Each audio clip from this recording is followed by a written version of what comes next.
ایک اور روایت میں آتا ہے رسول اللہ صلی اللہ علیہ وسلم نے فرمایا جو شخص مجھ پر درود پڑھے تو جب تک وہ مجھ پہ درود پڑھتا ہے فرشتے اس کے لیے دعا کرتے رہتے ہیں. یعنی آپ نبی صلی اللہ علیہ وسلم کے لیے دعا کریں اور فرشتے آپ کے لیے دعا کرتے رہیں گے.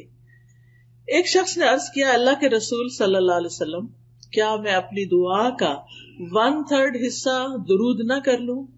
تو آپ نے فرمایا کہ ہاں اگر تم چاہو تو ایسا کر سکتے ہو. اس نے کہا اگر 2/3؟ آپ نے فرمایا ہاں اگر تم چاہو. اس نے کہا اگر میں ساری دعا درود ہی کو بنا لوں؟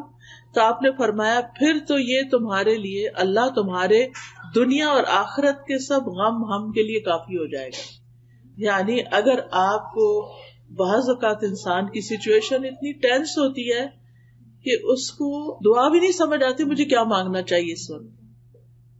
یعنی بعض اوقات ہمارے کوئی عزیز پیارے زندگی اور موت کی کشمکش میں ہوتے ہیں, ہمیں سمجھ نہیں آتی ہم ان کے لیے کیا دعا کریں. ہم ان کے لیے زندگی کی دعا کریں, یہ زندگی تو ان کے لیے بہت تکلیف دہ ہے, ہم انہیں اس حال میں زندہ بھی نہیں دیکھنا چاہتے کہ ہم چاہتے ہیں صحت مند ہوں. اور اگر صحت کی دعا کرتے ہیں تو ڈاکٹرز کہتے ہیں کہ یہ ساری زندگی پیرالائزڈ رہیں گے, یہ اپنے منہ سے کھا نہیں سکیں گے, اپنے منہ سے پی نہیں سکیں گے. کچھ سمجھ ہی نہیں آتی کہ پھر کیا مانگے اور کیا نہ مانگے. تو ایسی صورت میں ہم درود شریف پڑھنا شروع کر دیں کہ اللہ کی رحمت آ جائے, اور اگر اللہ کی رحمت آ جائے تو اللہ تعالیٰ اس بندے کو بالکل سیدھا اٹھا کے کھڑا کر سکتا ہے. جو رب مردوں کو اٹھا کے کھڑا کر سکتا ہے, جو مردوں کو زندہ کرے گا, کیا وہ ایک بیمار شخص کو, ایک تکلیف کی حالت میں جو شخص ہے اس کو وہ سیدھا تندرست نہیں کر سکتا؟ بالکل کر سکتا ہے. اللہ تعالیٰ کے لیے تو کچھ بھی مشکل نہیں. تو اس لیے ہمیں اپنی زندگی میں درود کی کثرت کر دینی چاہیے. پھر اسی طرح یہ ہے کہ رسول اللہ صلی اللہ علیہ وسلم نے فرمایا مجھ پر درود بھیجا کرو کیونکہ تمہارا مجھ پر درود بھیجنا تمہارے لیے باعث برکت ہے, اور میرے لیے اللہ سے وسیلہ کا سوال بھی کیا کرو. یعنی درود بھی بھیجو, سلام بھی بھیجو, اور وسیلہ کی دعا بھی کرو. اب یہ وسیلہ کیا چیز ہے؟ جنت میں ایک مقام ہے جو سب سے زیادہ خوبصورت ہے, یعنی پوری جنت سے زیادہ خوبصورت ہے, اور وہ مقام صرف ایک شخص کو ملے گا, صرف ایک کو وہ ملے گا, کسی اور کو وہ نہیں ملے گا. تو نبی صلی اللہ علیہ وسلم نے فرمایا مجھے امید ہے کہ وہ میں ہی ہوں گا, کیونکہ آپ کا مقام اور درجہ ساری انسانیت سے بڑھ کر ہے. تو اب آپ دیکھیے کہ وہ ہے تو آپ کے لیے, لیکن آپ نے امت کو شرف بخشا کہ ہم آپ کے لیے یہ دعا کریں کہ اللہ تعالیٰ ہمارے نبی کو وہ مقام وسیلہ عطا فرمانا. پھر اسی طرح آپ دیکھیے کہ جب ایک شخص درود پڑھتا ہے تو وہ درود اس شخص کی طرف سے نبی صلی اللہ علیہ وسلم کو پہنچایا جاتا ہے, آپ کو بتایا جاتا ہے. رسول اللہ صلی اللہ علیہ وسلم نے فرمایا جو شخص ایک بار مجھ پر درود بھیجے اللہ اس پر 10 رحمتیں نازل کرے گا. اس پر ایک فرشتہ مقرر ہے جو مجھ تک پہنچاتا رہتا ہے.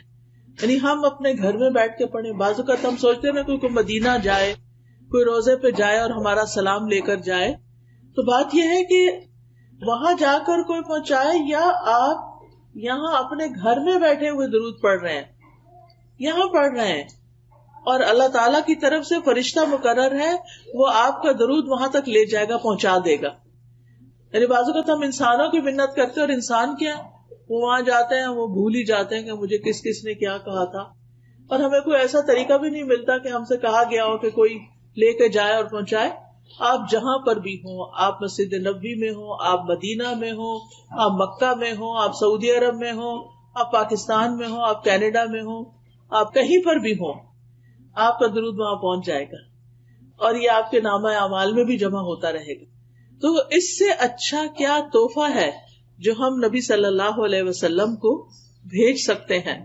یعنی اگر ہم آپ کے لیے کوئی پیسے بھیجیں یا کوئی گولڈ بھیجیں یا کوئی کھانے کی چیز بھیجیں, وہ تو نہیں آپ کو پہنچ سکتی, لیکن اگر ہم درود بھیجتے ہیں تو وہ آپ کو پہنچتا رہتا ہے, اور ہمیں طریقہ بھی بتا دیا گیا.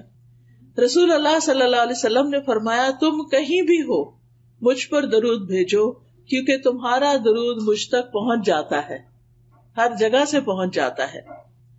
اب جو شخص نبی صلی اللہ علیہ وسلم کے لیے درود بھیجے گا اور سلام بھیجے گا اور خاص طور پر آپ کے لیے وسیلہ کی دعا کرے گا تو قیامت کے دن اس کو نبی صلی اللہ علیہ وسلم کی سفارش حاصل ہوگی، اس کے لیے شفاعت ہوگی. رسول اللہ صلی اللہ علیہ وسلم نے فرمایا جو مجھ پر درود بھیجتا ہے یا میرے لیے وسیلہ مانگتا ہے قیامت کے دن اس کے لیے میری شفاعت ثابت ہو جائے گی، یعنی پکی ہو جائے گی کہ میں اس کے حق میں سفارش کروں. سفارش کس کو ضرورت ہوتی ہے؟ جس کے اپنے پاس پورا نہ ہو کامیابی کے لیے. یعنی اگر کوئی شخص خود لیک کرتا ہے کسی چیز میں تو پھر دوسرا اس کی سفارش کر دیتا ہے، آپ اس کو یہ جاب دے دیں، آپ اس کو یہ جگہ دے دیں، آپ اس کے لیے یہ کر دیں، تو وہ اس کے لیے آسانی ہو جاتی. تو اسی طرح جو شخص جنت میں جانے کے لیے اس کو ایک نیکی کم ہے یا تھوڑی سی ضرورت ہے تو پھر وہ نبی صلی اللہ علیہ وسلم اس کے حق میں سفارش کریں گے کہ اس کو جنت دے دی جائے کیونکہ اس نے مجھ پر درود بھیجا تھا. اسی طرح اگر کوئی شخص اپنے برے اعمال کی وجہ سے توبہ کیے بغیر دنیا سے چلا گیا اور قیامت کے دن اس کی پکڑ ہو گئی اور اس کو جہنم میں پھینک دیا گیا تو نبی صلی اللہ علیہ وسلم کو اللہ تعالیٰ حق دیں گے شفاعت کا، حق کے شفاعت، اور پھر آپ کی سفارش سے اس کو آگ سے بھی نکال لیا جائے گا. تو اس لیے ہمیں اپنی زندگی میں درود کا اہتمام کرتے رہنا چاہیے، کوئی دن ہمارا خالی نہ جائے. ویسے تو الحمدللہ جب ہم اذان سنتے ہیں تو اس کے بعد درود جو ہے وہ پڑھتے ہیں، وہ موقع ہوتا ہے درود پڑھنے کا. پھر اسی طرح نماز ہماری مکمل ہی نہیں ہوتی، نماز پوری ہی نہیں ہوتی، نماز ادا ہی نہیں ہوتی اگر ہم اس میں درود شریف نہ پڑھیں. مثلاً اگر کسی کا اتحیات پڑھتے ہوئے اتحیات پر وضو ٹوٹ گیا اور اس نے درود نہیں پڑھا تو اس کو نماز لوٹانی ہوگی کیونکہ اس کی نماز نہیں ہوئی. تو اس لیے چاہے آپ اس وقت پورا درود نہ بھی پڑھ سکیں، اللہم صلی علی نبینا محمد کہہ دیں، اللہم صلی وسلم وبارک علی نبینا محمد، اللہم صلی علی محمد وعلی آل محمد، یعنی کوئی بھی آپ اس میں سے پڑھ لیتے ہیں اور سلام جلدی سے پھیر دیتے ہیں. کیا اس وقت آپ مزید کنٹینیو نہیں کر سکتے کہ آپ کا وضو ٹوٹ جائے گا تو آپ کی نماز پوری ہو جائے گی اگر آپ نے درود شریف پر اینڈ کر دیا. تو اس سے بھی آپ اندازہ لگائیں کہ کتنا ضروری ہے. پھر آپ دیکھیے کہ جو شخص صبح کے وقت فجر کی نماز سے لے کر سورج نکلنے سے پہلے 10 دفعہ درود شریف پڑھتا ہے تو اس کے لیے بھی آپ کی شفاعت ہے. اور کتنی رحمتیں، ایک دفعہ پڑھنے پر 10 رحمتیں تو 10 دفعہ پڑھنے پر کتنی ہوں گی؟ 100 رحمتیں ہو جائیں گی. یعنی صبح ہی صبح اپنا دن شروع کرنے سے پہلے آپ 100 رحمتیں سمیٹ لیتے ہیں. پھر اسی طرح نبی صلی اللہ علیہ وسلم پر جب تک درود نہ پڑھا جائے دعا روک لی جاتی.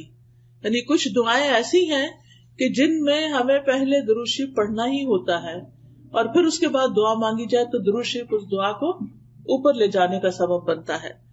پھر اسی طرح آپ صلی اللہ علیہ وسلم نے فرمایا بخیل ہے وہ شخص، سٹنجی ہے وہ شخص کہ جس کے سامنے میرا ذکر کیا جائے اور وہ مجھ پر درود نہ پڑھے. درود پڑھنا جو ہے یہ جنت میں لے جانے والا کام ہے، اور جو درود نہیں پڑھتا وہ جنت میں جانے کا راستہ کھو دیتا ہے.